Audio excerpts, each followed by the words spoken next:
To start with, I'm one of those guys that back in seventh grade, I knew I wanted to be a developer. So I am what I wanted to be when I grew up.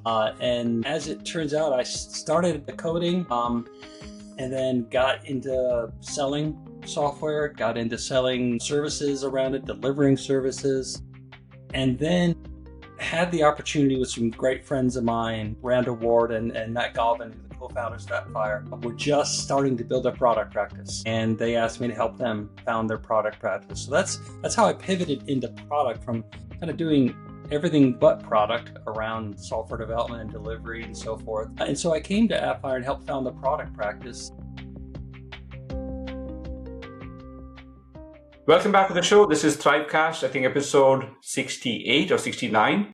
And today we're going to explore how we're going to turn product data into real revenue impact. We have with us the famed Michael Cole. He's a leader in the product growth and analytics. He's been dabbling with, with what's been referred as growth intelligence. At AppFire, he's helped build a product-led growth and analytics system that essentially influenced about 170% of uplift in the ARR, primarily through the growth intelligence modules that he and his team worked on. Michael has a long background in both product and analytics, and he specializes and he's focused primarily right now on turning out all these product signals into a way to accelerate your activation, way to essentially increase customers' usage of the product, reduce churn, and various other segmentation that GTM teams would do and would be needing for something like this. So we're going to have a fun time today. So if you've started to look into some of these growth intelligence, this would be a good podcast. By the way, this podcast is live streamed on LinkedIn and YouTube. This is the second time we are trying this. So if you're seeing any glitches over there, so we'll probably take that off next time. But in the meantime, Michael, welcome to the podcast. I'm so happy to have you here. Thanks for having me, Guru. I'm really looking forward to talking about that. Thanks for the kind intro. This is the subject that I could talk about for hours, so I will try to be concise and not make this go hours. Thank you, Michael. So, Michael, your background is very interesting. A lot of our listeners have been, mostly, either product growth specialists. They are either founders or growth leaders at various SaaS companies. There's quite a few investors there as well.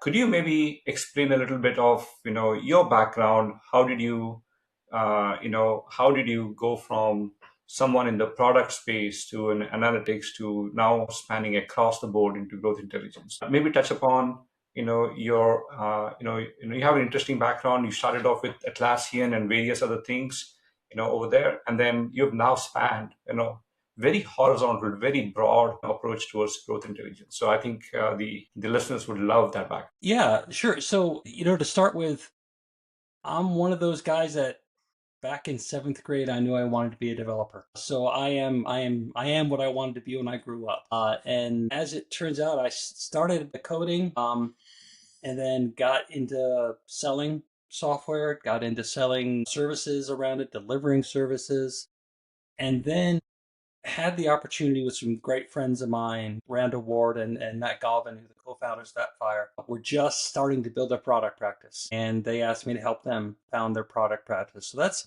how I pivoted into product, from kind of doing everything but product around software development and delivery and so forth. And so I came to AppFire and helped found the product practice. And before I had come, I had also done a fair bit of data work. I'd run some data integration teams, run some analytics teams before, more general purpose, application integration, Salesforce oriented, and so forth.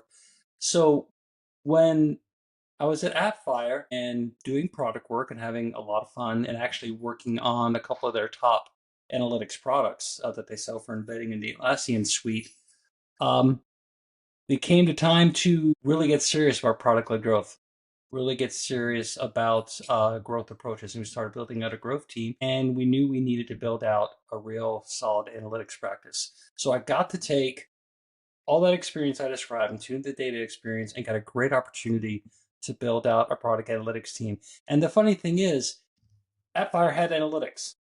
They had pretty simple analytics setup, and you could tell when I looked at the configuration it was basically a checkbox. We should implement analytics. Therefore, the engineering team went in, implemented analytics. There was no intent. There was no roadmap. There was no objective with it. It was just the user did the thing. Okay, let's record that they did the thing. But they didn't start with questions. They didn't start with goals. So that was the first thing I did was working with my peers in growth is say, okay, what are we trying to do with this data? What are our objectives with this product? And the funny thing is, so Appfire is the largest Atlassian marketplace vendor. Bigot, they're the 800-pound gorilla in the room. Atlassian was one of the founders of product-led growth. The Atlassian marketplace is entirely product-led, and yet there was no product-led approach. It was very much backward-looking. How much revenue we're generating, how many trials converted, how many customers have churned, but no growth-oriented focus on the analytics. So that's where we started shifting, was taking a growth intelligence approach, moving from looking backwards to actually backwards to what happened with our customers, with our trials, and pivoting to understanding the why and understanding what we could influence to improve activation, improve conversion, and so forth. It was a great experience. I'll always be grateful for it that I was asked to do that, and it's turned into a big passion of mine. Yeah, I think you mentioned a couple of bullet points. Thank you for sharing the background there. I think as you joined this particular team, you mentioned that analytics was there as a tick mark, mostly focused on the user, not even the user journeys, but the struggling of the session. Revenue, basically. Yeah. But the organization leadership team was focused on lagging indicators, which is like revenue churn, and you were more interested to say, hey, this happens because of certain things that the users or the accounts are experiencing. So that shift from going after the lagging indicators, measuring that as your primary North Star metric, to looking at the leading indicators. I think you've mentioned, and you talked about this, you wrote about this on your LinkedIn, extensively about the rear view mirror issue. Could you maybe share your thoughts on how did you, when you found out that the leadership team was focused purely on the lagging indicators, like revenue focused, all of that, and that there needs to be an organizational change to shift more to the left side of the equation where the users are experiencing the product for the first time. The whole user journey that you mentioned about and the growth really starts from that particular experience. So maybe walk through that shift a little bit on how did you go from being on the very right side of the shift, which is the revenue indicators, to the left side of the shift, which is understanding the user journey, understanding where the growth bottlenecks are. Yeah, well, I mean, first it started from really the top. The Appfire got its first round of significant investment in 2020, early 20. Okay, you're gone. I'll wait for you to come back. Hey, Guru. Hey there. So something happened here. I'm going to delete, all of these things. Riverside bombed. I opened a chat support ticket while we were gone. Yeah, well, like I said, your video is pretty low quality, so they may be concerned about your connection. I checked mine. I'm stable and fast, so I wonder if maybe also you're having a little bit of connectivity problems at the moment. I don't seem to have any problems. I'm on pause this for a quick second. Okay. So Michael, thank you for the background there. You were mentioning about the lagging indicators versus leading indicators, and the Appfire leadership team, as you were mentioning, was focused more on the revenue side, customer churns, but not so much on what's happening, at the beginning of the journey. Could you maybe share a little bit of maybe anecdotal experience of when you found out about something like this is happening? How did you start moving the team towards starting to think about the leading indicators rather than only focusing on after the fact? Yeah, well, it came from a shift in focus to growth, quite frankly. Appfire got its first big round of investment in the beginning of 2020. Investors immediately, of course, are about revenue growth, and Appfire started its acquisition spree as well. Focus became on growth, and so a growth team was being built out in the product org to address that. it was already obvious, what was happening historically and how our conversion rate was working, but no one had any idea why. So if the growth team had a mandate to increase revenue, that means they had to improve trial conversions and in the long run improve retention, right? But improve trial conversions was the first order of business. Well, we knew because we adopted the Reforge framework for our growth strategy that we had to understand what was behind the conversion rates we were seeing, which weren't spectacular. So it was obvious we had to understand the activation journey. We actually had to define the activation journey for our trial users so we could then instrument it. So then we could then understand why certain customers weren't converting and address that friction in the activation funnel first in order to drive increased conversions, because that was the first order of business to start making a meaningful contribution to ARR for the organization. So you're saying that, even the focus on activation came into place because the conversion rates were starting to take, was it taking longer, or was that the reason, or it was more saying that, hey, this is what's our current state now. If you want to grow much faster, we need to improve all parts of the equation rather than not just the latter part of it. Well, it was your second option. It was we're seeing this conversion rate. We need to improve it. We need to grow our customer base. We need to grow our revenue. And again, understanding at first theoretically the connection between activation and trial conversion, and then in the long run, we built a model that proved it. We could demonstrate what impact we could have on conversion rates as we improved activation. So it wasn't a matter of there was a particular trend with them at that time. It was more, hey, we need to do more than just marketing tactics to drive revenue growth. And so a growth team was built, essentially, that I was a part of, a founding member of, to address that need. And Michael, at that time, if you could maybe enlighten our audience a little bit, when you say the growth team, I'm guessing the focus was to first find out where are the bottlenecks across the entire journey, and then let's go figure out how do we go optimize it. Or, and the other way around. For example, we had a podcast with Amplitude, sometime back, almost 6-7 months back, and they started optimizing various parts of the equation much earlier before they understood where the bottlenecks were. We had another SaaS company. We did a podcast with them, and they also started off saying, "Hey, we want to go focus on our self-serve journey, and then we focus on this portion of the journey first." And then later they came to realize that no, that's a bad practice. We want to go look at the entire spectrum.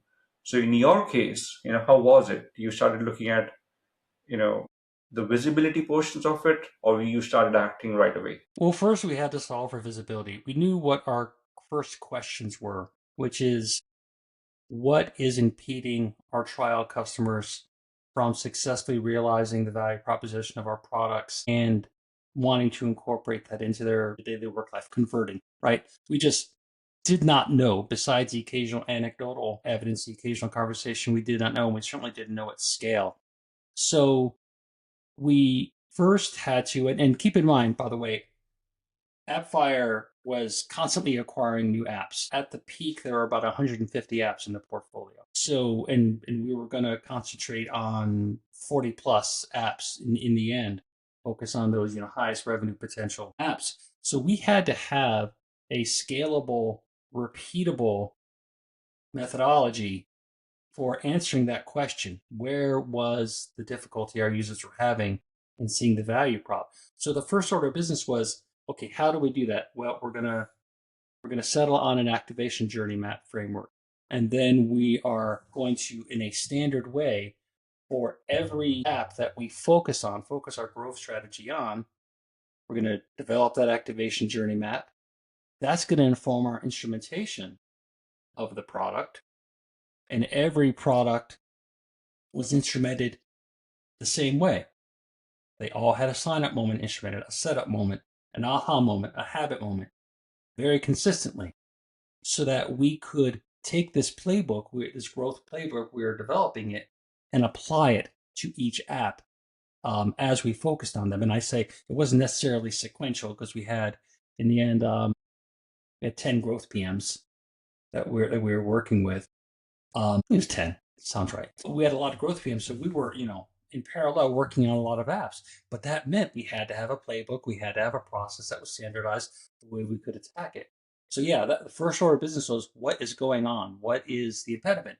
And it became really clear really quick where it was, and I can go into that more detail if you like. But it was really having a very disciplined, structured way to understand the activation journey and to instrument it so that we could diagnose the problems and then devise growth experiments to address them.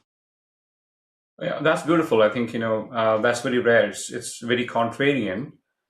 You say that, hey, you go back to the design board and look at, hey, every app needs to have a standard language, the domain language of growth intelligence. In this case, you introduce is what's the aha movement, what's the activation movement, what's all of these movements, and then you translate that to various apps. So maybe Michael, if you could circle back on now that when you reflect back on it, and now you started to mention that as growth intelligence, what would you say is growth intelligence now?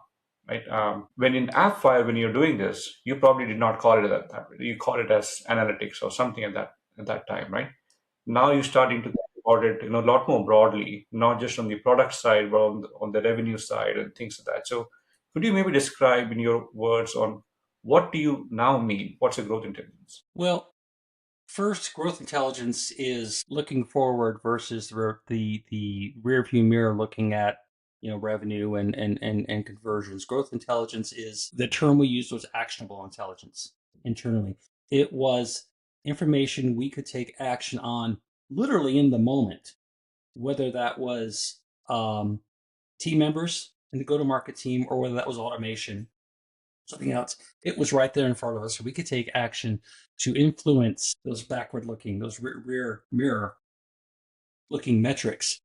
And once we proved the impact we could have on growth and ultimately the impact we could have on revenue by understanding the journey and applying, devising growth experiments, and applying this playbook to these products, then we started expanding that. We started having cross-functional conversations with marketing, with support, with sales, and starting to show them we have real-time signals that are informing our tactics.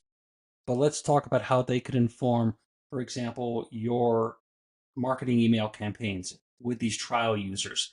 Let's talk about going beyond this canned email campaign that everyone gets the same message at the same cadence all the time. But let's take this real-time signals that we can hand you and let's shape how we communicate with the customers. And with the sales team, let's take these real-time signals and let it inform how you engage with our customers. Let it inform the conversations you have. Let that be part of your actionable intelligence that drives the tactics day to day, week to week that you're taking to make your contribution to growth. Okay, so let me understand this, and maybe I might have a clarifying question on this. What you meant by growth intelligence now is being able to bring in and align your entire org. In this case, you're not focused only on the product side of the things, even though that's where you started seeing some of the problems. But you started aligning the product org, the GTM, the sales, maybe even the marketing org, who were driving the signups. You mentioned something which is a lot more contrarian. The customer success org, who were reaching out, to the teams on emails or whatever that might be. And you also align the revenue org, right? Being able to go bring in all of this. So essentially it's an alignment of 4 or 5 different orgs that you started taking that as part of the charter. I think the second thing that you mentioned is using real-time growth signals, to manifest the customer's journey, to be in the appropriate places of the customer journey. And that was very interesting. Most companies would think about signals as something that is within the product, like an app notification or something based on some event that has happened. But now you're talking about really clarifying the entire customer journey when someone gets into a struggling state and the customer success team is now trying to go look into it. They get the same signals and they use the same signals almost in real time to do very standard set of things. I mean, uh, is that how you describe growth intelligence? Is A, alignment of teams, B, do real time signals, bring in on the real time signals, and three, use the real time signals to affect the customer journey. Am I saying it right? Am I summarizing what? You are. It's very tempting to, treat product as a silo, product management as a silo, and therefore the analytics that they use as to only be used in that silo. But the fact is, every member of the go-to-market team can leverage those signals. And especially if you have a product that perhaps is product led but benefits from a sales assisted play. It's got a particular amount of complexity. And I'm happy to go into detail on a specific example where we did that. Then get that data out. Get that data in front of the people who are engaging with the customers to convert the trials. Now, again, it's going to vary by the model for every company, but absolutely don't silo that data. Don't silo the data. I think that's probably your first advice on that. Could you maybe share a little bit of details about how did you operationalize that data? Maybe share maybe anecdotes, if you will, share some examples. I think what you're mentioning here might be not very new to many people, but the details of this would be very, very interesting. Sure. So let me share one that actually brings together that you kind of mentioned as an aside about most people think about using these signals inside the product, right? Hmm. I have an example where it was both. So we had one of our most complex products that, because it's sold on the marketplace, by implication, it's a PLG motion, right? But it was so complex, it really needed a sales assist. But sales assist has to have a certain threshold, a certain ACV, right? Before you actually bring in humans, right? To be part of the sales motion. So what we did is we took the firmographic data that we had about our customers. So we had the company size, we had their industry, we had, if we had sold them other products, we had the license tier for those other products, which would tell us exactly the license tier that this trial would get. We had all that data that let us let us solve for that segmentation of who are the customers that a sales assisted motion is worth it for, right? The ACV would be sufficient to be worth it. We took our behavioral data, which could tell us, again, in real time, could tell us which trial customers were having difficulty getting through the activation journey, getting to the value prop. And so we would, in the app, real time be monitoring these behaviors or the segment. And those who fit that segment and were experiencing difficulty in onboarding, we'd pop up a call to action. We'd pop up a Pendo guide that invited them to engage with a solution advisor. And the solution advisor, was there to guide them through the product, answer the questions, basically a sales motion. Those who weren't in the segment still got the Pendo guys to help with onboarding, still got the email campaigns that were specific to their progress through the activation journey. But this allowed us to be very strategic about how we focused our sales assisted motion versus our strictly PLG motion for our customers for that product. Okay, got that. That makes sense. Maybe could you share another example? What intrigued me when you said that you brought in customer success, that's contrarian. Could you maybe share some examples where some of these real-time signals could be beneficial, either both theoretically as well as how AppFire might have used it, wherein these signals were used in a way to do their jobs, could be recover a customer, or to, if they were, I'm not sure on the AppFire business whether customer success teams were even incentivized to help them activate it, meaning where the solution advisors really coming in from the customer success teams. So how did they use these signals? That's my core question. Sure. Yeah. So to answer your last question first, solution advisors were pre-sales. Customer success was retention and expansion. essentially. And yeah, so what we did for the customer success team is once the growth team had extended beyond activation and had moved to understanding engagement signals that gave us indications of churn potential, then that gave us a great signal for customer success. We could tell them exactly these customers for these products who renew in this time frame are struggling. Their engagement state is at a level that they are likely to churn. And this was another case where I talked about how we proved the correlation between activation and conversion for ourselves with our own modeling. We did the same thing with engagement. We were able to demonstrate that different engagement states, levels of engagement of the team with the product, correlated with different retention rates. So we could very precisely tell customer success, you need to talk to these customers of this product about this specific difficulty they're having or this particular benefit or feature they're missing out and have an informed conversation with them in order to retain them. Don't just, oftentimes customer success teams, they'll have their QBRs, right? And they may have some other conversational engagements. And I did this slide deck once talking about this very, very strategy internally. And on the opening slide deck, it was the scene from The Matrix, the blue pill versus the red pill. And it was basically offering have conversations and maybe possibly find out what's really going on or see real data and see the real world and understand what's really happening so that you can have really informed conversations. And the analogy I gave them was if you're a trial lawyer and you go into court and you're deposing a witness, you never ask a question you don't already know the answer to. I'm giving you the answers to their questions already so that you can ask good questions and move the conversation to a helpful place to make sure they're getting value from our product and make sure they retain. That's interesting. So, could you maybe share, if it's possible, how did they take it?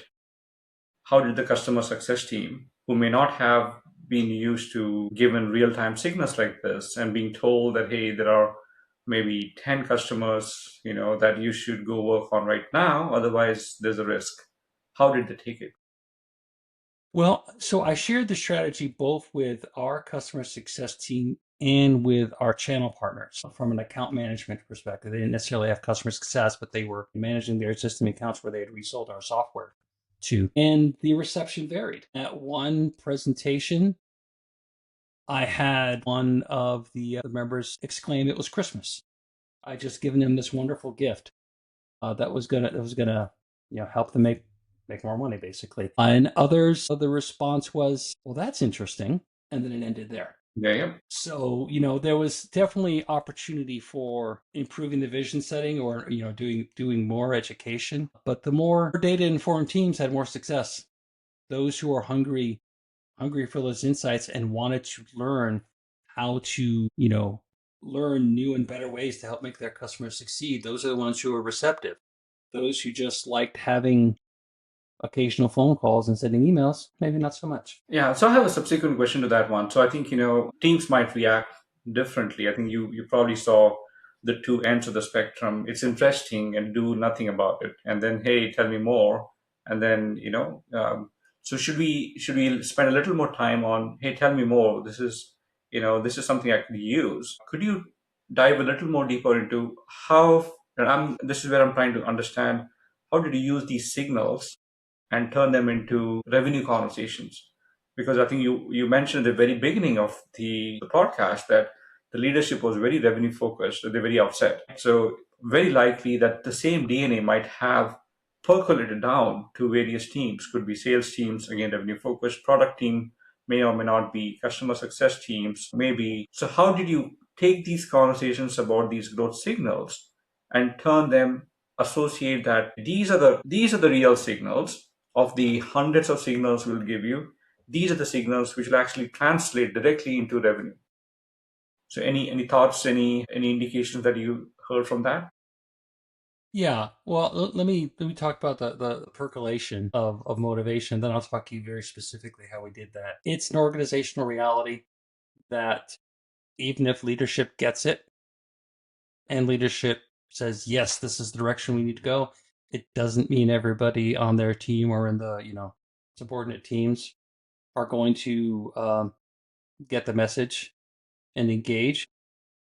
I would seek out, certainly early on, I would seek out those leaders or those individual contributors who got it. And I wanted basically work with them to become champions and for them to lead their peers and to show their peers by example a success that they could have with these tactics, because I'm show so many clever metaphors for how this these signals are going to help them. But one thing, to get very specific, that I did to try to make it as concrete as possible is, again, going back to that firmographic and license data we had besides the signal data, is we were shipping our, in our case, we were shipping our analytics data into the Snowflake data warehouse, which is where all the other firmographic and building data live as well. So that gave us the opportunity to build views, build dashboards that not only showed this is the customer who's having this trouble, here's how much money's at risk. Interesting. Right. And so I was able to put a number on it, and it went from, for some people, that's interesting to, okay, if I retain that customer, that's a third of my number for the quarter, for example, right? And with sales and oftentimes CS, customer success teams, having a number on their head, being coin operated, sometimes that was what we needed to do in order to form them. And frankly, they needed that to prioritize it, right? I could hand them 100 licenses that were at risk of churn, and that is the information they never had before. But when I put a revenue number on it, and that coupled with, okay, how long till they renew, right? A few other metrics, that informs prioritization. That informs then, focus this week, this month, I'm going to focus on these customers because maximum revenue at stake, right? And the decision times closer than others. That's interesting. So I think we touched upon maybe I think, if I summarize what you just said, is you sought out those people who were getting it, you turned them into champions, and they became champions over a period of time because they could now know this is how the work that they would do directly, associate with revenue. And I think you gave 2 or 3 examples wherein, hey, here's the revenue that's at risk, because of renewal. Here's the revenue that's at risk because of a churn. Could we flip that playbook? How did Sales Assist take it? So it was very similar pattern. So a couple different Sales Assist stories here. So the one I told earlier about the hand raisers to get help with the solution advisors, for them, there was another piece I don't think I shared there, which was we also gave them a dashboard where they could take essentially the license key for that particular license ID for the customer who would raise their hand. They could drop it into a dashboard, and it would give them a complete view. So we had a call to action: talk to this customer. They're having trouble. They have said we detected they're having trouble, and then we gave them a dashboard that said this is exactly how they're having trouble. Interesting. So this is what's going on. Again, same idea. Well-informed questions. They're not asking a question they don't already know the answer to. Let's get to the heart of it, and let's really help these customers out. So that was received very enthusiastically. Again, they're used to, before it was, there's a pop-up form on the product site, on the product page, the marketing product page, talk to someone about this product, which is great. But one, most of the time, they hadn't even started a trial yet. And you were starting, except for a couple things filled in on the form, you're more or less starting from square one with discovery to understand how you could help this customer.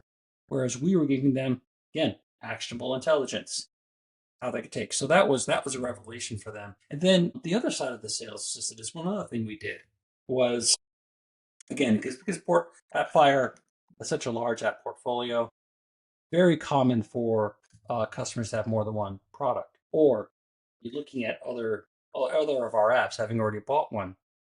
So we made a dashboard that showed the set of set of trials for existing customers. The weird thing about Atlassian marketplace data is it's kind of hard to tell the value of a trial while the trial is ongoing. But if they're already a customer of ours, or if they had done a trial before, we knew almost certainly what tier they were going to be at because we had that data about the previous license. So I could then give them, hey, these are the customers who are in the middle of trials that we've encountered before. So now I can tell you what the potential revenue is for this particular trial. So once again, I could help the sales team prioritize which trial customers to go talk to based upon the potential revenue from that license. So I think maybe to summarize this, pretty much for each of the organizational teams, you had similar dashboards. You mentioned about customer success, getting a dashboard or some kind of a data to them, and a very similar exercise for sales assist as well, primarily focusing on the trials. I'm guessing that might be the same rhythm that you might have followed, the same pattern that you could have followed at all the other 5 teams that were contributing towards growth. With that said, I want to segue into organizational enablement. I want to spend a little more time on how did you essentially stitch all of them together. All of these are different teams, and you keep telling me a little more about that. Hey, data essentially stitches everything together.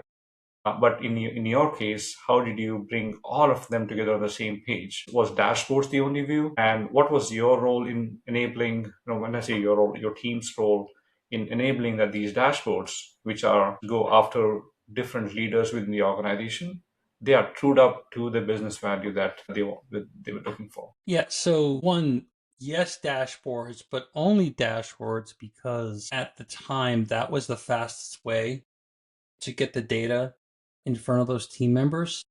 The ultimate goal was to just send the discrete signals into the CRM and put this, or in case of sales, put it into the CRM so that the data was right there where they worked.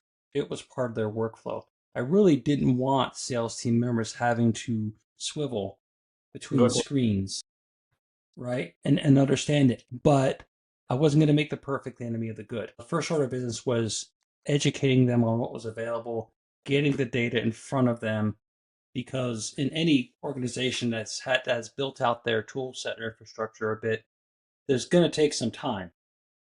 Oftentimes you have to get in line, right? If you want to do an integration or if you want to update your CRM's data structure, right? So I took that approach of getting data there. And how we were able to accomplish that is because early on, we invested, as I mentioned earlier, in shipping a lot of data into Snowflake.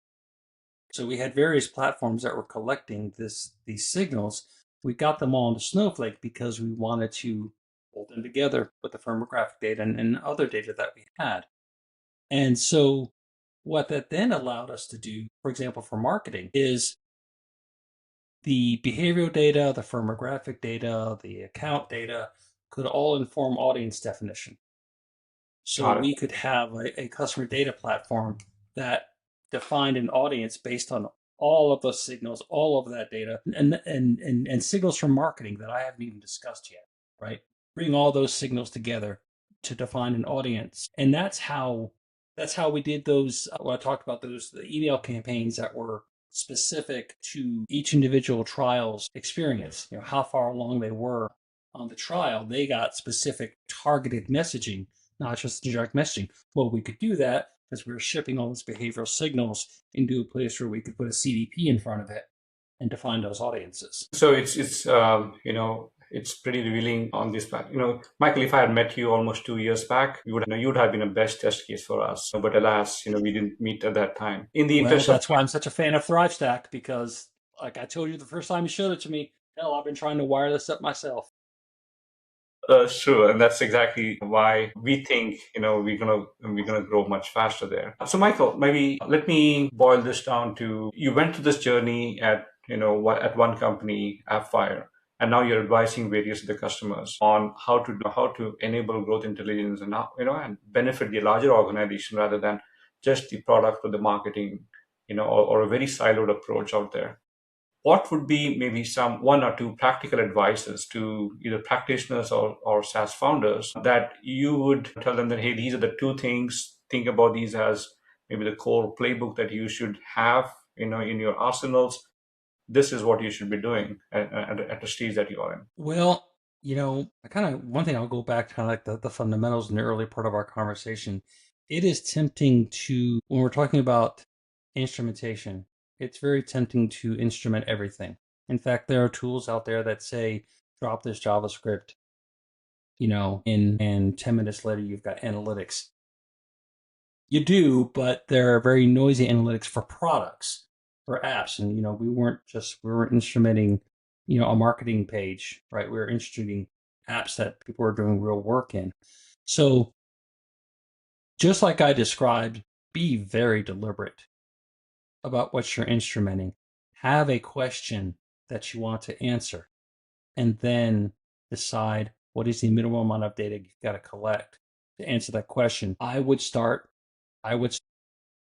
first question would be, are our customers actually experiencing, or our trial users in the case of PLG, are they actually experiencing the value prop? That's one or very small number of events, but right there, that is the key to conversion. Are they seeing the value of the product? Answer that question first. Then you can work your way back. When you're mapping out the activation journey I talked about, the setup moment, the sign up moment, and so forth, map that out to understand why they aren't seeing the value prop. But yeah, it's very tempting, and you see it all over the place where people are in such a hurry that they just instrument everything without a real deliberate plan. And then a year later, they're talking about how sloppy their data is and how they need to clean it up. And I would say, start simple. And how they are paying $40,000 or $60,000 to Amplitude or something like that. I've seen those bills. Oh yeah. I mean, I had the biggest fire hose, at Appfire in terms of data, and I was being careful about what I was collecting. So yeah, those bills can go up there, but they don't. At least I knew what I was collecting was very deliberate, right, and was useful, not just a bunch of noise. So I think your first advice was be very specific, define a goal, keep it small, and then only instrument, towards that, and not necessarily go, on a free will to go implement all the other telemetry. Anything else that you would recommend? Yeah, when the output of that instrumentation is, I want to answer a question, right? When you start building out your analytics and you are, ask for this dashboard, that SQL query, that report, it's very easy to become very scattered. Again, very scattered in that sense. You should have very clear questions, very clear strategy in mind that informs the signals that you're presenting to your stakeholders. And those signals should have a clear call to action. So for example, going back to the sales team story I told, ultimately, I want to get to not, hey, sales team, look at this dashboard, here's what it can tell you, but rather, hey, sales team, go talk to this customer about this thing because of this reason. It's worth this much. I want very clear call to action. Same for customer success. For marketing, I want to say, hey, marketing, engage with this customer about this thing because they're behaving this way and it's risking this much revenue, or there's this much revenue to be won. You don't want to be slinging dashboards. I mean, they're pretty and you need some, absolutely. But really what you're trying to do is give every stakeholder a very clear call to action. Answer the question so they can act on it, not give them a whole bunch of numbers they have to look at and do the interpretation themselves.